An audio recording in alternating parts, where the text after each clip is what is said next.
PM पद के लिए फिर सक्रिय हुए नीतीश, खड़गे से की मुलाकात। बीजेपी के खिलाफ मजबूत मोर्चाबंदी की कोशिश तेज। कांग्रेस और नीतीश मिलकर बना रहे हैं प्लान।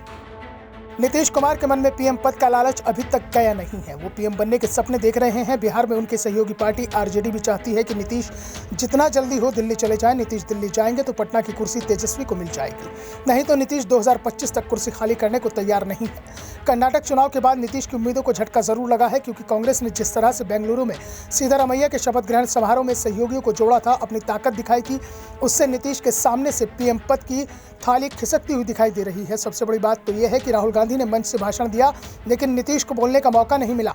लेकिन अब एक बार फिर विपक्षी एकता के नाम पर नीतीश कुमार महागठबंधन बनाने की तैयारी में जुट गए हैं। कांग्रेस की कोशिश चल रही है कि यूपीए में ही नई पार्टियों को शामिल कर लिया जाए, लेकिन नीतीश और दूसरी पार्टियां यूपीए में शामिल होने को तैयार नहीं दिखाई दे रही हैं। जो दल पहले से यूपीए में है वो बेंगलुरु में भी दिखाई दिए थे, लेकिन जो दल कांग्रेस से दूरी बनाकर चल रहे हैं उन्होंने बेंगलुरु से भी दूरी बनाकर रखी। अब इन्हीं दलों को जोड़ने की कोशिश नीतीश कुमार ने अपने ऊपर उठा रखी है। कर्नाटक चुनाव के ऐलान से पहले भी नीतीश दिल्ली में खड़गे और राहुल गांधी से मिले, लेकिन बात को खड़गे ने साफ कर दिया था कि उनके लिए अभी कर्नाटक चुनाव महत्वपूर्ण है। उसके बाद कांग्रेस विपक्षी एकता के प्रयास तेज करेगी और अब नीतीश कुमार को इसकी कमान अपने हाथों में ले लेनी चाहिए। नीतीश ने कमान हाथ में ले ली और कई राजनीतिक दलों के नेताओं से मुलाकात भी की है, लेकिन इस मुलाकात का कोई असर होता हुआ दिखाई नहीं दिया, क्योंकि जिन दलों को जोड़ने की बात नीतीश खड़गे से कर रहे थे वो अभी भी कांग्रेस से दूरी बनाकर चल रहे हैं। ना तो ममता बेंगलुरु आई, ना अखिलेश गए और ना ही केजरीवाल और नवीन पटनायक को तो न्योता तक भी नहीं भेजा गया था। और भी कई दल थे जिन्हें या तो शपथ ग्रहण समारोह का न्योता नहीं मिला या मिला तो वो गए नहीं। ऐसे दलों को जोड़ने की कोशिश नीतीश कुमार कर रहे हैं। 2 महीने में नीतीश कुमार ने क्या क्या काम किया इसे उन्होंने खड़गे को बता दिया है।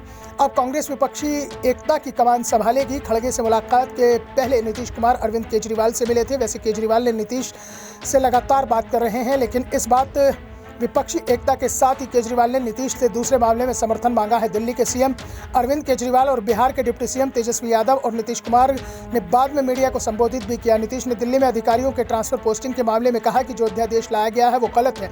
एक निर्वाचित सरकार को दी गई शक्तियों को कैसे छीना जा सकता है, ये संविधान के खिलाफ है। हम अरविंद केजरीवाल के साथ खड़े हैं। केंद्र में बीजेपी के नेतृत्व वाली सरकार के खिलाफ विपक्षी ताकतों को एकजुट करने की कोशिश कर रहे हैं। बिहार के सीएम ने कहा कि भविष्य में भी बैठकें करेंगे। हम देश के सभी विपक्षी दलों को एक साथ लाने की कोशिश कर रहे हैं। दरअसल विपक्षी दलों को एक बात समझ आ चुकी है कि आज बीजेपी बहुत मजबूत स्थिति में पहुंच चुकी है। किसी भी दल में इतनी ताकत नहीं है कि वो बीजेपी का अकेले सामना कर सके। पूरे देश में करीब 550 से ज्यादा सीटों पर बीजेपी की स्थिति दर्ज हो चुकी है और इसके साथ ही साथ वो अपनी मजबूत उपस्थिति भी दर्ज करा चुकी है। जबकि किसी समय पूरे देश में राज करने वाली कांग्रेस का आधार बहुत तेजी से सिमट चुका है। पार्टी अभी 4 राज्यों की सत्ता में है, लेकिन इसी साल इनमें से 2 राज्यों में चुनाव भी होने हैं और हालात ऐसे हैं कि पार्टी के हाथों से दोनों राज्य खिसक भी सकते हैं। Bureau report, the such India.